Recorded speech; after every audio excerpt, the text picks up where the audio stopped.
तो बच्चों, तो आज अपन बात करेंगे सेल्फ एनर्जी के बारे में। ठीक है, इसको अपन फील्ड एनर्जी डेंसिटी भी बोलते हैं। ठीक है, देखो ये सेल्फ एनर्जी होता क्या है ये बता रहे हैं। ठीक ठीक है, किसी भी अगर रीजन में इलेक्ट्रिक फील्ड है, ठीक है बच्चों, अगर किसी भी रीजन में इलेक्ट्रिक फील्ड है तो एनर्जी उस इलेक्ट्रिक फील्ड से जितना एसोसिएट होती है उसको बोलते हैं सेल्फ एनर्जी। ठीक है, सेल्फ एनर्जी। ठीक, देखो अपन बात करेंगे case number 1, electrostatic self energy in case of charge conducting sphere. ठीक है बच्चों, अपने को पता है कि अगर ये स्फीयर है जिसकी रेडियस r है और इस पे चार्ज q है, इसके अंदर जो इलेक्ट्रिक फील्ड इंटेंसिटी होती है बच्चों वो जीरो होती है। इसके बाहर जो फील्ड लाइंस होती है बच्चों, इसके जो बाहर फील्ड लाइंस होती है उसका जो मैग्नीट्यूड आता है वो kq/x² आता है। ठीक है, अपन क्या कर रहे हैं, इसके सेंटर से x गए और dx थी, ये स्फीयर है। ठीक है, x गए और dx थिकनेस निकाल लिए बाहर। इस ds थिकनेस की जो वॉल्यूम होगी छोटा सा उसको अपन dv बोल रहे हैं। ठीक है, ये dv जो होगी इसको अपन लिख सकते हैं 4πx² इंटू dx। ठीक है, और अपने को पता है कि इसके अंदर इलेक्ट्रिक फील्ड का वेरिएशन नहीं है लेकिन इसके बाहर फील्ड वेरिएशन है। तो कहाँ से कहाँ तक, x = r से लेकर के r = इन्फिनिटी तक, तो इन्फिनिटी तक। ठीक है, मतलब x = इन्फिनिटी और x = r, r से लेकर के ये जो x = r है बच्चों, x = r से लेकर के इन्फिनिटी तक इलेक्ट्रिक फील्ड इंटेंसिटी का वेरिएशन है। इस फील्ड में जो एनर्जी एसोसिएट होगी बच्चों वो होगी इस कंडक्टिंग स्फीयर की सेल्फ एनर्जी। अपने को पता है कि एनर्जी डेंसिटी, अगर मैं ये छोटा सा एनर्जी डेंसिटी इस एनर्जी डिवाइडेड बाई वॉल्यूम निकालूं तो एनर्जी डेंसिटी आप sin/t² होती है। मैंने dv को इधर लेकर मल्टीप्लाई कर दिया तो जो एनर्जी, छोटी सी एनर्जी की वैल्यू आ रही है वो हाफ sin/t² इंटू dv आ रही है। ठीक है, यहाँ से dv कैलकुलेट कर चुका है तो यहाँ dv की वैल्यू डाल देता हूँ और इलेक्ट्रिक फील्ड इंटेंसिटी आउट में अपने को पता है kq/x² का होल स्क्वायर कर दिया। इसको जैसे ही मैं कैलकुलेट करूँगा कहाँ से कहाँ तक, ur से लेकर के u इन्फिनिटी du का लिमिट है और इतने को सॉल्व करने के बाद मेरे को इतना एक्सप्रेशन आ रहा होगा। तो यहाँ अपने को क्या मिल रहा है कि 1/x² का इंटीग्रेशन r से लेकर के इन्फिनिटी तक। ठीक है, अगर इसका इंटीग्रेशन करते हैं तो अपने को ये वैल्यू मिल रही होगी। यहाँ माइनस साइन हटाने के लिए मैंने क्या किया, लिमिट की वैल्यू एक्सचेंज कर दिया है। तो जो सेल्फ एनर्जी मिल रही है वो मिल रही है q² / 4πε0 इंटू r। ठीक है, ठीक है, एक इसको अपन लिख सकते हैं kq² / 2r। तो अपने को याद रखना ये है बच्चों कि जो सेल्फ एनर्जी होती है कंडक्टिंग स्फीयर के केस में, ठीक है, वो आती है kq² / 2r। यहाँ पे q क्या है, amount of charge on sphere, k की वैल्यू अपने को पता है 1/4πε0। ठीक है, ठीक है बच्चों, और r is the radius of conducting sphere. ठीक है, यहाँ तक कोई दिक्कत, यहाँ तक कोई दिक्कत नहीं है। इसको एक दूसरे अप्रोच से भी सॉल्व किया जा सकता है। देखो कैसे, कि अपने को पता है कि अपने को एक, देखो इसको कैसे सॉल्व किया जा सकता है।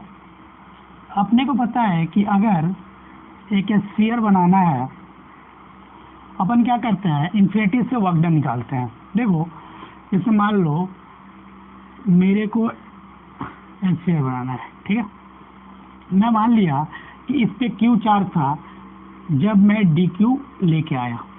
ठीक है, इसकी रेडियस कितनी थी, r थी। ठीक है बच्चों, मैं वर्क डन के बिहाफ पे इसको निकाल रहा हूँ। ठीक है, इसकी रेडियस r थी। तो अपने को पता है कि वर्क डन मैं कैसे लिख दूंगा, वर्क डन यानी potential is equal to v into dq। कोई दिक्कत, यहाँ तक कोई दिक्कत नहीं। q के लिए अपन पोटेंशियल लिख सकते हैं kq/r इंटू dq। ठीक है, ठीक है बच्चों, देखो जो इस केस में पोटेंशियल एनर्जी डिफाइन हो रही होगी वो देखो कितना आ रहा होगा। मैं क्या किया, k/r बाहर निकाला, इंटीग्रेशन q dq किया। ठीक है, हमको जो स्फीयर बनाना था उस पर जो चार्ज का अमाउंट रखना है वो कितना रखना है। मैंने धीरे धीरे लाया होगा, पहले कोई चार्ज नहीं था, धीरे धीरे ला करके अपने को इसको जो इस पे जो चार्ज देना है बच्चों वो देना है प्लस का q। तो मैं इसको इंटीग्रेट कर दूंगा 0 से लेकर के q तक। चलो k की वैल्यू डालो 1/4πε0 into R, Q square by 2, 0 से लेकर के क्यू तक।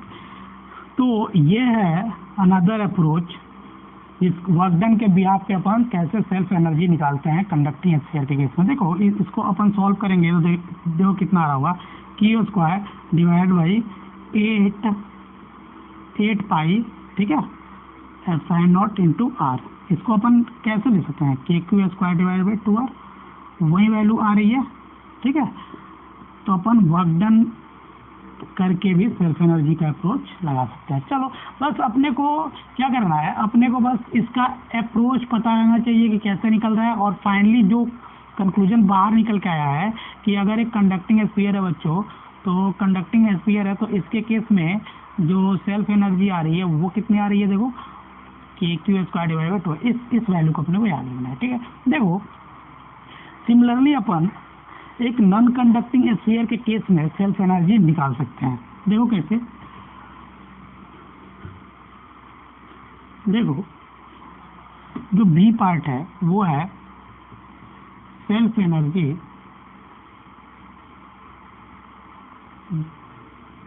In case of non conducting sphere, ठीक है,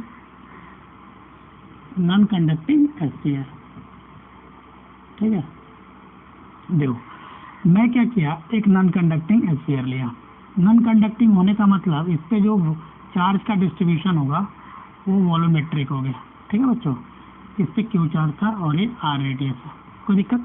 देखो इसके चलते अपने को इलेक्ट्रिक फील्ड इंटेंसिटी का वेरिएशन पता है।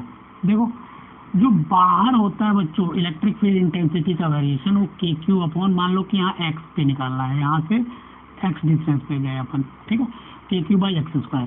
तो एक्स इक्वल टू आर से लेकर के एक्स इक्वल टू इन्फिनिटी तक जो फील्ड का वेरिएशन है वो सेम नेचर का है जैसे अपन कंडक्टिंग के केस में देख चुके हैं। तो बाहर के लिए जो फील्ड लाइन से एसोसिएटेड है, जो बाहर पॉइंट के लिए जो फील्ड लाइन एसोसिएटेड है बच्चों, ठीक है, ये परपेंडिकुलर होगा ना, ठीक है, जो बाहर के लिए फील्ड लाइन एसोसिएटेड है, ठीक है।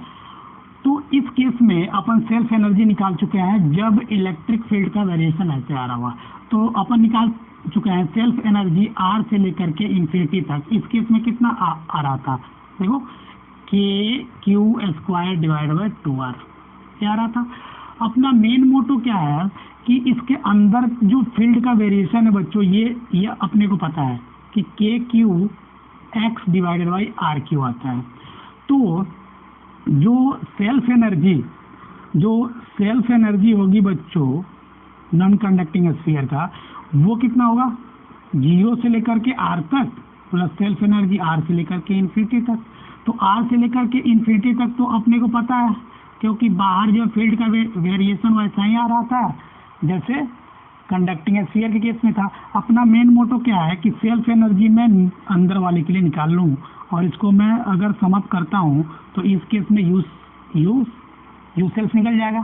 चलो अप्रोच वही है, मैं अंदर गया एक्स पे जाऊंगा और dx का थिकनेस निकाल करके dv निकालूंगा।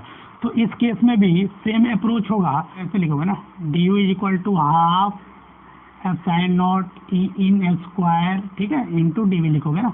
चलो तो इसको लिखोगे half sine naught, E in की वैल्यू आपको पता है k q x divided by r q का होल स्क्वायर, ठीक है, into dv 4 pi x square into dx, ठीक है।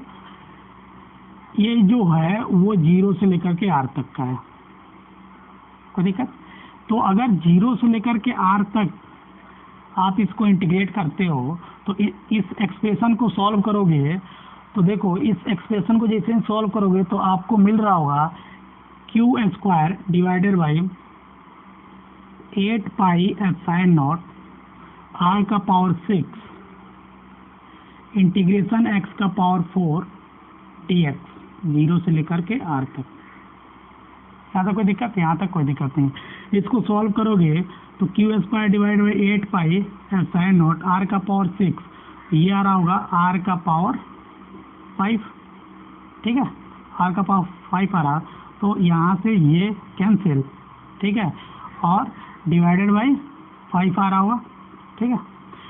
देखो इसको जैसे ही सॉल्व करोगे तो आर होगा यार का, तो क्यू स्क्वायर डिवाइडेड बाई, ठीक है, 40 pi epsilon naught into r. ये आ रहा हुआ 0 से लेकर के आर था, मतलब जो अंदर की फील्ड है, ठीक है बच्चों, ये जो नॉन कंडक्टिंग स्फीयर है इसके अंदर के फील्ड के चलते एक जो अंदर का फील्ड है बच्चों, ये आउटर वाले फील्ड के वेरिएशन से अलग है ना। देखो अंदर का फील्ड जो है डायरेक्टली प्रोपोर्शनल टू एक्स आ रहा है, और जो बाहर का फील्ड है वो inversely proportional to X square आ रहा है, ठीक है। तो फील्ड का वेरिएशन अलग अलग होने के चलते दोनों रीजन में, इन और आउट रीजन में जो सेल्फ एनर्जी एसोसिएट हो रही होगी उसकी वैल्यू अलग अलग आएगी, ठीक है। तो बाहर वाले के लिए देख चुके थे, अंदर वाले के लिए आपको कितना मिल रहा है, इतना 40 एप्सिलॉन नॉट इंटू आर। इसको अपन कैसे लिख सकते हैं, इसको लिख सकते हैं के क्यू स्क्वायर अपॉन 10r, लिख सकते हैं ना, इसको लिख सकते हैं। तो कंडक्टिंग स्फीयर के केस में अगर आप टोटल सेल्फ एनर्जी लिखते हो, ठीक है, तो self energy due to non conducting sphere, sorry, ठीक है, तो नॉन कंडक्टिंग स्फीयर के चलते अगर सेल्फ एनर्जी लिख रहे हो तो याद रखना, अगर मान लो कि आपको सेल्फ एनर्जी लिखना है, यू सेल्फ नॉन कंडक्टिंग के केस में, तो कितना आ रहा है, k q square divide by 10r plus K q square upon 2r। इसको सॉल्व करते हो तो देखो कितना मिल रहा होगा, देखो ये मिल रहा होगा 6/10 के क्यू स्क्वायर बाई आर मिल रहा होगा। इसको अपन लिख सकते हैं 3/5 k q square by are. कोई दिक्कत, यहाँ तक तो आपको कोई दिक्कत नहीं है। तो नॉन कंडक्टिंग का जो सेल्फ एनर्जी होता है बच्चों, वो आता है 3/5 k q square divide by r. बस अपने को ये बात याद रखनी है, ठीक है। यहाँ आता है 3/5 k q square divide by r. यहाँ तक कोई दिक्कत, यहाँ तक कोई दिक्कत नहीं होगा, ठीक है। तो देखो ये था सेल्फ एनर्जी। केस 1 जो देखे थे अपन, सेल्फ एनर्जी देखिए due to conducting sphere and non conducting sphere both. जो दूसरा केस है एनर्जी, आपको टोटल एनर्जी निकालनी है, ठीक है। तो देखो, तो टोटल एनर्जी होगी, जो इस सिस्टम की जो टोटल एनर्जी होगी बच्चों, वो इंडिविजुअल का self energy plus interaction energy. तो अपन याद रखना, अगर किसी भी सिस्टम का, ठीक है, अगर किसी भी सिस्टम का अपने को एनर्जी निकालना है बच्चों, तो आप समीशन करोगे इंटरेक्शन एनर्जी, ठीक है, इंटरेक्शन एनर्जी, ठीक, plus summation of self energy, ठीक है। तो देखो पहले तो सेल्फ एनर्जी निकालो। अगर यू सिस्टम का सेल्फ एनर्जी निकालता हूँ, ये जो गिवन सिस्टम है, तो सबसे पहले तो सेल्फ एनर्जी होगी, ये पहला जो है बच्चों, ये जो पहला है वो नॉन कंडक्टिंग नेचर का, क्या है, ये नॉन कंडक्टिंग है और ये कंडक्टिंग स्फीयर है, ठीक है, ये अपने को बात पता है। तो नॉन कंडक्टिंग के चलते सेल्फ एनर्जी आती है 3/5 K Q one square divide by R1 plus इसके चलते आती है k q square divide by के Q two square divide by 2R1, ठीक है बच्चों। यहाँ तक कोई दिक्कत, यहाँ तक कोई दिक्कत नहीं होगा ना।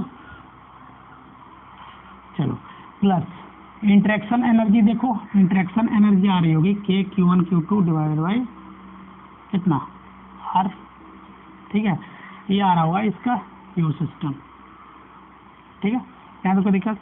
तो बी नंबर केस ले रहा हूँ बच्चों, ये ले रहा हूँ कंसेंट्रिक सेल्स का। कंसेंट्रिक सेल्स के केस में अपन टोटल एनर्जी कैसे निकालते हैं, ठीक है। जैसे मान लो कि एक ये और एक ये है, ये R1 है, ये R2 है, इस पे Q1 चार्ज है, इस पे Q2 चार्ज है, सब कंसेंट्रिक सेल्स हैं, ठीक है। तो कंसेंट्रिक सेल के केस में भी जो टोटल एनर्जी लिखते हैं बच्चों, वो लिखते हैं इंटरेक्शन एनर्जी और प्लस टोटल एनर्जी। तो याद रखना, अगर मैं इस सिस्टम का टोटल एनर्जी लिखूं, तो एक तो समीशन ऑफ सेल्फ एनर्जी, तो सेल्स है, तो K Q one square divide by 2R1 plus K Q two square, दोनों का सेल्फ एनर्जी लिख रहा हूँ, ठीक है, 2R2, ठीक है, प्लस इंटरेक्शन एनर्जी हो जाएगा के Q1 Q2 divided by outer radius, ठीक है, R2। हमेशा आउटर रेडियस लिखेंगे, ठीक है बच्चों, याद रखना। यहाँ तक कोई दिक्कत, यहाँ तक कोई दिक्कत नहीं हुआ होगा ना आपको, कोई दिक्कत नहीं हुआ। चलो एक सवाल देखते हैं हम। सवाल ये है, छोटा सवाल है। सवाल है कि 3 कंसेंट्रिक सेल्स हैं, इसकी रेडियस R1, इसकी रेडियस R2, ठीक है, और इसकी रेडियस R3, ठीक है। ऐसा इसकी रेडियस R1, इसकी R2 और इसकी R3, और हर एक पे चार्ज है। इस पे है चार्ज Q1, इस पे चार्ज है Q2 और इस पे चार्ज है Q3। सवाल यह है बच्चों कि आपको कितना वर्कडन करना पड़ेगा। सुनना, इलेक्ट्रिक फील्ड के द्वारा कितना वर्कडन होगा, ठीक है, इलेक्ट्रिक फील्ड के द्वारा कितना वर्कडन होगा कि जो ये सेकेंड सेल है इसकी रेडियस R2 डैश हो जाए। क्या हो जाए? R2 डैश, ठीक है। लिखना है फाइंड, सवाल ये है कि फाइंड, सुनना, सवाल ये है कि find the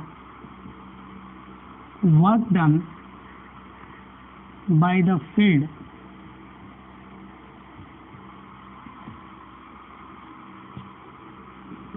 two expand the radius of second cell as above. सवाल समझ लिए होंगे कि 3 कंसेंट्रिक सेल था, इससे इसकी रेडियस गिवन थी, चार्ज गिवन था। इसमें यह है कि सेकेंड जो सेल है उसका रेडियस R2 डैश करने में इलेक्ट्रिक फील्ड के द्वारा कितना वर्कडन किया गया होगा। सुनना बच्चों, ठीक है। तो अपने को पता है कि वर्कडन को अपन, और इलेक्ट्रिक फील्ड में अगर वर्कडन हो रहा होगा, अगर, और अपने को पता है कि इलेक्ट्रिक फील्ड जो है कंजर्वेटिव नेचर का है, तो अपन चेंज इन पोटेंशियल एनर्जी से वर्कडन को लिख सकते हैं। ये बात अपने को पता है। देखो, अगर मैं इसका सॉल्यूशन बनाऊं तो अपने को पता है कि वर्कडन बाय फील्ड जो होता है वो negative of change in potential energy होता है। मतलब इसको मैं U initial minus U final लिख सकता हूँ। जो U इनिशियल सिस्टम है बच्चों, वो सिंपल 3 कंसेंट्रिक सेल है, ठीक है, जिसकी रेडियस R1, R2, R3 है, और चार्जेस Q1, Q2 और Q3 है, ठीक है। देखो, तो अगर मैं U इनिशियल निकालूं बच्चों, तो U इनिशियल देखो कितना आ रहा होगा। U इनिशियल पहले तो सबका सेल्फ आ रहा होगा, ठीक है, तो self energy 1 plus self energy 2 plus self energy 3 plus interaction energy 1 का 2 के साथ प्लस इंटरेक्शन एनर्जी 1 का 3 के साथ प्लस इंटरेक्शन एनर्जी क्या बचा 2 का 3 के साथ। यही आ रहा होगा। चलो, हम सेल के केस में इंटरेक्शन एनर्जी लिखना सीख लिए हैं, ठीक है, और सेल्फ एनर्जी अपने को पता है, तो अपन सिंपल ऐसे लिख लेंगे। देखो, तो यू आई कितना आ रहा होगा, यू आई आ रहा होगा के Q1 square divided by 2R1 plus के Q2 square divided by 2R2, ठीक है, प्लस के Q3 square divided by 2R3। ये है self energy. Plus interaction energy 1 का 2 के साथ लिखो, तो के Q1 Q2 डिवाइडेड बाई बाहर वाला रेडियस, ठीक है, R2, ठीक है, प्लस 1 का 3 के साथ लिखो, तो के Q1 Q3 डिवाइडेड बाई बाहर वाला रेडियस R3 प्लस 2 का 3 के साथ लिखो, तो के Q1 Q2 divided by R3। यहाँ तक कोई दिक्कत? यहाँ तक कोई दिक्कत नहीं है। ये है यू आई। जब मैं यू फाइनल लिखूंगा बच्चों, तो देखो सबका तो सेल्फ एनर्जी सेम ही रहेगा, बस चेंज किसका होगा, जिसकी रेडियस चेंज हुई होगी। तो ये हो गया 2R1 प्लस के Q2 square divide by 2R2 dash plus के Q3 square divide by 2R3 plus 1 का 2 के साथ इंटरेक्शन एनर्जी चेंज होगी क्योंकि रेडियस चेंज है, ठीक है, प्लस 1 का 3 के साथ चेंज नहीं होगी क्योंकि रेडियस वहीं का वहीं है, प्लस 1 का 3 के साथ ना, प्लस 1 का 2 के साथ, 1 का 2 का 3 के साथ है ना, तो यहाँ 2 और 3 लिखोगे ना, के Q2 Q3 divide by R3 change नहीं हुआ। तो देखो, अगर मैं फील्ड के द्वारा वर्क डन निकालूं तो करना क्या है, you I minus U F करना। ठीक है बच्चों, तो देखो अगर इस ये जो पहला इक्वेशन है उसको दूसरे से सब्ट्रैक्ट करें तो मेरे को कितना मिल रहा होगा, जो पहला है उसको दूसरे से सब्ट्रैक्ट करता हूँ तो देखो क्या क्या कैंसिल हो रहा होगा, ये टर्म कैंसिल, ठीक है, ये वाला टर्म कैंसिल हो जाएगा, ठीक है, ये कैंसिल हो जाएगा, देखो ये कैंसिल हो जाएगा, ठीक है, फिर वापस ये कैंसिल और ये कैंसिल, बचा क्या देखो। तो इसको अगर सॉल्व करते हैं अपन तो आपको मिल रहा होगा K Q two square divide by 2r2 minus K Q two square divide by 2r2 dash, ठीक है, plus K Q one Q two divide by r2, ठीक है, माइनस तो क्या हुआ K Q one Q two divide by r2 dash. तो अगर मैं इसका फाइनल सॉल्यूशन बनाऊं तो वर्क डन बाई जो फील्ड आ रही होगी बच्चों, ठीक है, वो के बाहर निकाल लोगे तो देखो कितना आ रहा होगा, Q two square divide by 2r2 plus Q one Q two divide by r2, ठीक है, minus Q two square divide by 2r2 dash, ठीक है, minus Q one Q two divide by r2 dash. ये है final solution. ठीक, similarly अगर एक simple सा सवाल दें बच्चों, सेम सवाल है, ऐसा ही कुछ सवाल ये है, एक छोटा सा सवाल है कि एक सेल है, ठीक है, देखना सवाल ये है कि एक सेल है, इस पर प्लस क्यू चार्ज है और इसकी रेडियस आर है, ठीक है। अपन क्या किए, जैसे ही इसके सेंटर पे एक चार्ज रखे तो इसकी रेडियस जो है, ठीक है, इसकी जो रेडियस है वो r1 हो जाती है, ठीक है, इसकी रेडियस जो क्या हो जाती है, r1 हो जाती है, ठीक है। तो आपको बताना है इस केस में फील्ड ने कितना वर्क डन किया, ठीक है।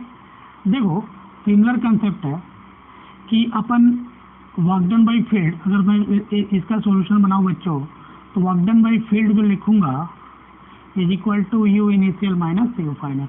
यू इनिशियल लिखता हूँ तो इस चार्ज का सेल के साथ इंटरेक्शन रहा होगा और इस सेल का सेल्फ का पोटेंशियल रहा होगा, सॉरी सेल्फ पोटेंशियल एनर्जी रहा होगा, सिंपल सा कंसेप्ट है। तो अगर इंटरेक्शन एनर्जी लिखूँ तो K Q divided by R plus self energy लिखूँ तो K q square divide by 2r, ये रहा होगा यू आई माइनस, जैसे ही मैं इसका जब कंडीशन चेंज हो जाता है, जब रेडियस r1 हो जाता है बच्चों, तब सेल्फ एनर्जी की वैल्यू कितनी रही होगी, देखो r1, ठीक है, प्लस ये तो इंटरेक्शन एनर्जी है और सेल्फ एनर्जी की वैल्यू 2r1 रही होगी। इसको कैलकुलेट कर लोगे तो ये वर्क डन बाई फील्ड आ रहा होगा, ठीक है। तो वर्क डन बाई फील्ड जो आ रहा है वो आ रहा है के क्यू क्यू कॉमन करो तो 1/r माइनस 1/r1, ठीक है, plus K q square divide by 2 common करोगे तो 1/r, ठीक है, माइनस 1/r1 आ रहा होगा। ये इसका सॉल्यूशन होगा, एक बार चेक कर लेना, ठीक है। देखो जो अगला है बच्चों ये है कि आपको एक हॉलो सिलेंडर दिया हुआ है, ठीक है, ठीक हॉलो सिलेंडर दिया हुआ है, ऐसा है ना, इसको मार्क के तौर पे भी लिख लेना और सवाल के तौर पे एक ऐसा सवाल है, देखो ऐसा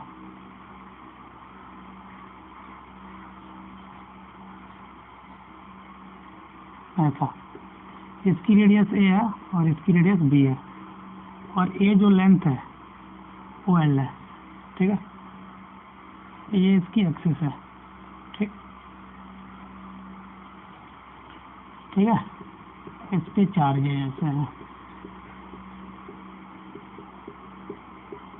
जो लीनियर चार्ज डिस्ट्रीब्यूशन है वो प्लस लैम्डा दिया हुआ है, कोई दिक्कत नहीं होगा। इस केस में आपको बताना है कि इस सिस्टम का सेल्फ एनर्जी कितनी आएगी। सेम अप्रोच है, अगर मैं इसका सेल्फ एनर्जी निकालने जाऊं बच्चों, तो अपने को पता है कि डी यू को लिखूंगा हाफ एप्सिलॉन नॉट, ठीक है, ई स्क्वायर, ठीक है, ई स्क्वायर इंटू डी बी। मैं क्या करता हूँ, यहाँ से x जाता हूँ, यहाँ dx का थिकनेस काटता हूँ, यहाँ से x गया और dx निकाला, तो जो dv की वैल्यू आएगी बच्चों वो 2 पाई xl, ठीक है, इंटू dx आ रही होगी। और e की वैल्यू तो अपने को पता है 2k लैम्डा बाई x लिख दूंगा, तो हाफ एप्सिलॉन नॉट 2k मत लिखो, लैम्डा अपॉन, ठीक है, 2 पाई एप्सिलॉन नॉट इंटू एक्स, ठीक है, का स्क्वायर लिखा, इंटू डी बी की वैल्यू 2 पाई एक्सएल इंटू डी एक्स लिखा, ठीक है बच्चों। इसका जो इंटीग्रेशन होगा वो ए से बी तक होगा ना, तो यू ए बी जो आ रहा होगा बच्चों वो आ रहा होगा, इसको इंटीग्रेट करते हो फाइनली, तो इसको सॉल्व करते हो तो ये इतना आ रहा होगा, चेक कर लेना एक बार, 4 पाई एप्सिलॉन नॉट इंटीग्रेशन ए से बी, ठीक है, 1 अपॉन एक्स डी एक्स, ये टर्म आ रही होगी, ठीक है। इसको मैं अगर सॉल्व करूँ बच्चों, तो ये जो अरेंजमेंट है इसके चलते जो सेल्फ एनर्जी बन रही होगी वो कितना बन रही होगी, देखो इसके चलते जो सेल्फ एनर्जी बन रही होगी किस रीजन में, वो होगा lambda square L divided by 4 pi epsilon not, ठीक है, 1 अपॉन एक्स का इंटीग्रेशन क्या होता है ln x, कहाँ से कहाँ तक, ए से बी। तो जो सेल्फ एनर्जी आ रही है सिस्टम की वो lambda square 12 divided by 4 pi epsilon naught ln b by A आ रहा होगा, ठीक है। ये था इस सेल्फ एनर्जी का कंसेप्ट, ठीक है। तो देखो इस अगर आपसे कोई सेल्फ एनर्जी पूछ रहा है कि बेसिकली सेल्फ एनर्जी होता क्या बच्चों, तो सेल्फ एनर्जी जो होता है वो इलेक्ट्रिक फील्ड लाइंस से एसोसिएटेड एनर्जी है, ठीक है। तो अगर किसी भी रीजन में अपने को सेल्फ एनर्जी निकालनी है तो अपने को ये चेक करना पड़ेगा कि उस रीजन में जो फील्ड का वेरिएशन है वो कैसा है, ठीक है। उसके बाद अपने को क्या करना है, सिंपल छोटा सा इंटीग्रेशन करना है। अपने को पता है कि एनर्जी डेंसिटी क्या होती है, energy upon volume, energy density की वैल्यू होती है half epsilon naught E square, ठीक है। तो एनर्जी यहाँ से लिखेंगे तो एनर्जी की वैल्यू आएगी half epsilon naught E square into D V, जो कि छोटी सी एनर्जी होगी। इसको मैं इंटीग्रेट कर दूंगा प्रॉपर लिमिट के साथ, तो किसी भी रीजन में कन्फाइंड जो सेल्फ एनर्जी होगी बच्चों उसको अपन कैलकुलेट कर सकते हैं, ठीक है। तो सेल्फ एनर्जी कुछ नहीं है बच्चों, सेल्फ एनर्जी जो है इलेक्ट्रिक फील्ड लाइन से एसोसिएटेड एनर्जी है। इसका कैलकुलेशन कैसे करते हैं अपन देख चुके हैं, ठीक है।